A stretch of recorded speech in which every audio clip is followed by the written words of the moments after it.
How do you say I'm fine in French? The phrase I'm fine in French is je vais bien, je vais bien, which literally means I'm going well, je vais bien. For example, comment vas-tu? Je vais bien, merci. That means how are you? I'm fine, thank you. Comment vas-tu?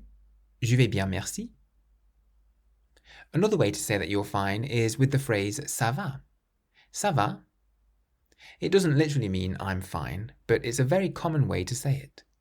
Literally, ça va means it goes, but you can use it to say that you're fine. You can also use the phrase ça va as a question to ask how somebody is.